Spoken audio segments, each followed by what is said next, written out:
Communication is something that is so vital to human life, and yet most of us usually take it for granted. It's our means of expressing ourselves, expressing our truths, and being seen by other people. And yet we kind of just use it as a means to an end. We use it to get what we want out of other people, whether it's a sale or, some sort of business outcome, or convince them of our perspective, or get them to do something for us. It's very common.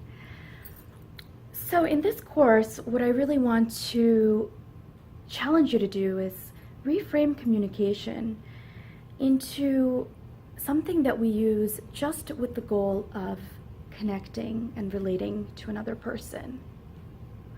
Instead of trying to convince someone to do something for us, instead of it being all about me, what if we made the conversation about we?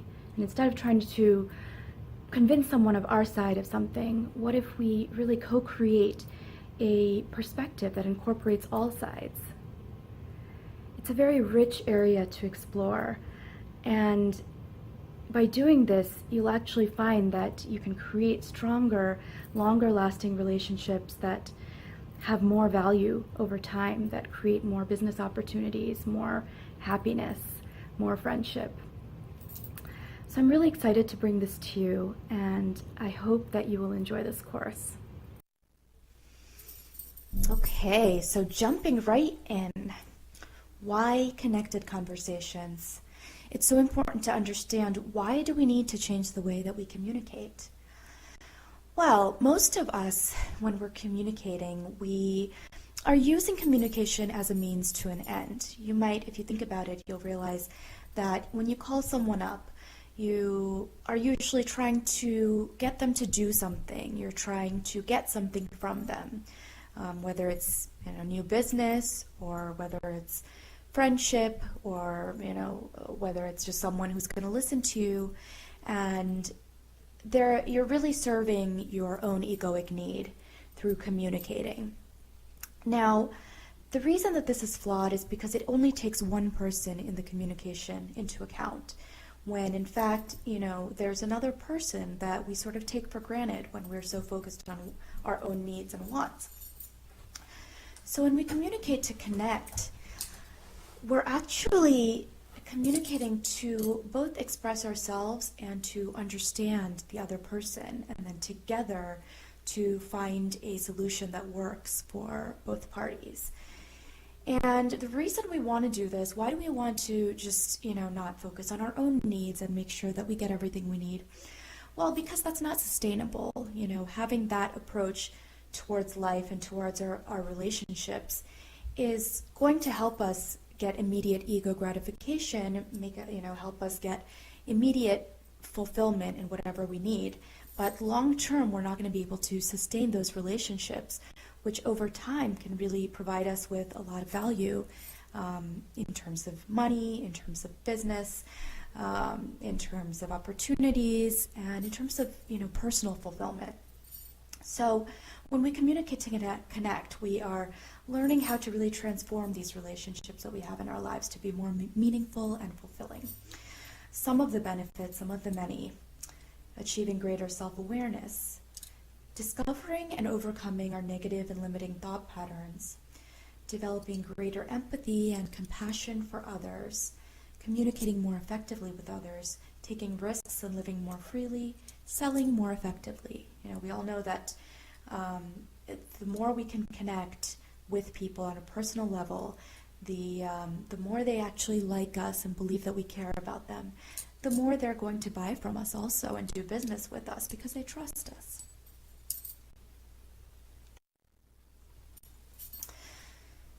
So the backbone of this framework is in cultivating the leadership capacity to be proactive rather than reactive. So that's a big part of this training, is challenging whatever you know about the existing dynamic of a situation with somebody, kind of just putting all of that in the back seat. Any past interactions you've had, the rules that are governing a situation, the environment that you're in, that's all important, but we don't want them to be the only thing that drives us. We want to really be able to be proactive in how we approach a situation and how we, kind of lead in a situation. So if the conversation is going a certain way and it's taking a negative direction, we don't want to just follow that direction. We want to, proactively take it into a positive, more constructive direction. And I want to just go into some basic, very fundamental neuroscience here. Don't worry, nothing too complicated, but this is really important to understand that, there are two parts of the brain. We have the reactive brain, which is limbic, which is much deeper in the brain. So this is a very early, sort of primitive part of our brain that developed, when we were animals and primates, and we needed to always protect ourselves. We needed to have social belonging for our survival. And so we developed these fight, flight, freeze, stress responses, always thinking, am I safe? Do I belong? And these feelings, these responses are very deeply embedded in our brains, evolutionary. Then later in our evolution, we developed this prefrontal cortex, which, as we became more complex in our needs and intellectually more complex, we developed these capacities for empathy, for insight, for regulating some of these emotions and, becoming more rational in the way that we respond to stimuli. And so that all happens in a completely different part of the brain that was developed after, much later in our evolution.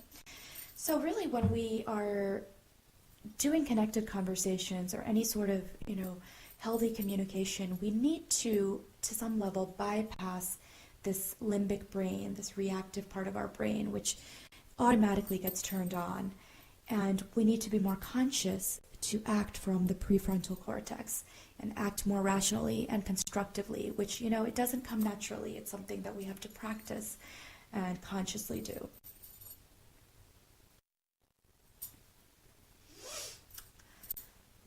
So if there's one thing I want to get out of this webinar that, we should try to always remember in our interactions and really embed into that prefrontal cortex of the brain, is that every human being has these universal human needs. So you can see in the center we have life. Around life, there are these 6 universal human needs that everyone has, no matter who they are, no matter what their beliefs are, no matter what their religion is, no matter what part of the world they're from. Now, everyone has these needs, but to varying degrees of importance and varying strategies for achieving them. And that's where some of the conflict comes in. But let's look at, what are the 6 human needs that sort of bind all of us as humans. The first and most basic one is physical nurturance. So this is, our need for sleep, for food, for sex, for shelter. So that's all within physical nurturance, basically the lowest level of Maslow's hierarchy of needs. And we've got safety. So this is more the, emotional and psychological feeling of structure, of, being safe where we are, out of danger, physical safety, and, having some control over our lives, essentially. So why we might get like a full-time job. Then we have, the more advanced, I would say, it's self-actualization, which is our need for, fulfilling our potential. This is our need for being creative, for growing and learning and developing ourselves. So, why are you in this webinar right now? Because you have this need for self-actualization, to be your best self. And we've got the need for autonomy, which is basically, our need for freedom, our need to make our own decisions and not be a slave to anyone else or to anything else, to really be able to choose what we do in our lives. Then we've got this need for love and belonging, which is our need for connection, our need for understanding and for support, and our need to also give love and understanding to other people. And then finally, we've got our need for fun and play, which is, just that need for recreation, for entertainment, and to relax and enjoy ourselves. So the important thing to remember here is that, every human being has all 6 of these, But where conflict sometimes comes in is that people have so many different strategies for achieving them. Some of the strategies that we use, and this page, it kind of gives you some strategies for each of these that two different people might use, and that can potentially cause conflict between two people. So, let's go to play, our need for fun and laughter. One person in a relationship might find that, they want to go on a ski trip with friends, and that helps them get their recreation and their feeling of play and relaxation. While the other person may get their fun through going to a rave and taking drugs, and to each his own. I'm not judging anyone, but the thing is that these two people in a relationship, they would probably face some conflict because they have two very different strategies for achieving this goal of fun and play. And so what would be important in, helping to resolve this conflict is to really understand the deeper connection between these two people, that they both want to have fun, they both want to play, and they want to laugh, and they want to enjoy themselves, and they just have different strategies for doing it. So when they know that, there's something that's binding them, that there is something that they have in common, it can become easier to develop that shared solution that can kind of accommodate both of their needs. So, why does conflict and misunderstanding occur? Well, again, people have different ways of obtaining their needs, and the problem is that as humans, we are kind of wired to believe that everyone should be like us, when in fact we are all so different, and we have trouble understanding people who are different from us because we only know how to live from our experience. We only know what it's like to, live from our brains. And so, why does conflict and misunderstanding occur? Well, again, people have different ways of obtaining their needs, and the problem is that as humans, we are kind of wired to believe that everyone should be like us, when in fact we are all so different, and we have trouble understanding people who are different from us because we only know how to live from our experience. We only know what it's like to, live from our brains and our bodies. But the thing is that people are so different in the way that they are brought up, in the way that they look, in the way that they act, in the way that they think, and it's all just a function of, genes and environment and upbringing. So, it's important to understand that people are going to have different strategies and different ways of obtaining their needs than we do. But the problem is normally we don't understand this, and our limbic brain kind of reacts to kind of this feeling of danger, if somebody is doing something that contrasts with what we believe is right. And then we react, with unhealthy behaviors, these primal sort of baby behaviors that are wired in us from a long time ago. The fight or flight, the confusion, the resentment, the avoidance, the arguing, and even throwing things, sometimes becoming violent. And that's very common in romantic relationships.